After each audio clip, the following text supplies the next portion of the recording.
जय श्री राधे कृष्णा। आप सभी को मेरा न्यून प्रणाम। भगवान जाम्बुजी द्वारा बताई गई शब्दवाणी में आज हम शब्द नंबर 48 को जानेंगे।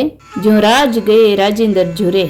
लोहा पांगल ने पूर्वोक्त शब्द सुनने के पश्चात भगवान जाम्बुजी से कहा कि हमारा योग अपार है, हमने योग द्वारा सिद्धि प्राप्त कर ली है। आप हमारी सिद्धि पर कुछ अपना मत प्रकट करें।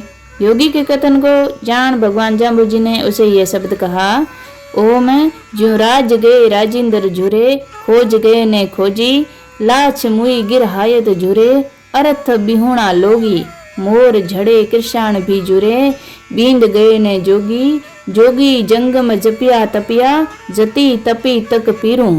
यानी हे योगी, जैसे राज्य सिंह जाने पर राजा व्यथित होकर रोता है और पैरों के चिन्ह खो जाने पर उनके पीछे पीछे चलने वाला खोजी दुखी होता है, घर वाली स्त्री के मर जाने पर ग्रस्त पुरुष दुखी होकर रोता है, सांसारिक लोग धन संपत्ति खो जाने पर दुखी होते हैं, इसी प्रकार अपने खेत में लहलहाती फसल पर आए पुष्प जब आंधी तूफान से जड़ जाते हैं तो किसान भी दुखी होकर रोता है।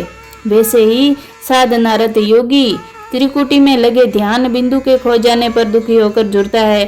और इसी प्रकार योगी, जंगमी, जप करने वाले जपी, तप करने वाले तपस्वी, तकियों में वास करने वाले पीर, सब अपने अपने स्तर पर कुछ न कुछ खो जाने से दुखी एवं पीड़ित होते हैं, क्योंकि ये सब स्थूल क्रिया कर्मों में पढ़कर परम तत्व प्राप्ति के सूक्ष्म मार्ग को भूल गए हैं, सत्य साधना पथ से भटक गए हैं। जिहि तुल भूला पहाड़ तोले, तिहि तुल तोलत हीरू, जोगी सो तो जुग जुग जोगी, अब भी जोगी सोई, थे कान चिराओ चिरगट पैरो, ऐसा ये पाखंड तो जोगन कोई, जटा बदारो जीव सिंगारो, ऐसा ई पाखंड तो जोगन होई।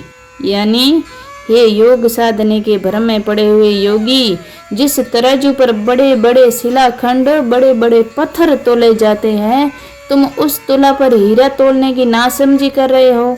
तुम स्थूल और सूक्ष्म के भेद को भी नहीं समझते। ये बाहरी कर्म कांड के दिखावे स्थूल है, तत्व ज्ञान सूक्ष्म है, जो केवल अनुभूति का विषय है। जो सच्चा योगी है वह तो युगों युगों तक योगी ही रहता है और अब भी वह योगी ही है। एक बार जिसने सच्चा योग साध लिया वह फिर भ्रम में पड़कर नहीं भटकता। परंतु हे आयस, तुम अपने कान चिरवाते हो, कंधा पहनते हो, लंबी लंबी जटाएं रखते हो और जीवों को मार कर खाते हो। क्या ये सब पाखंड, ये दिखावे योग साधना के सोपान है? नहीं, कभी नहीं। तुम भ्रम में पड़कर भटक रहे हो। तुम्हारे लक्षण योगियों के नहीं हैं, तुम सच्चे योगी हो ही नहीं। बोलो गुरु जम्बेश्वर भगवान की जय।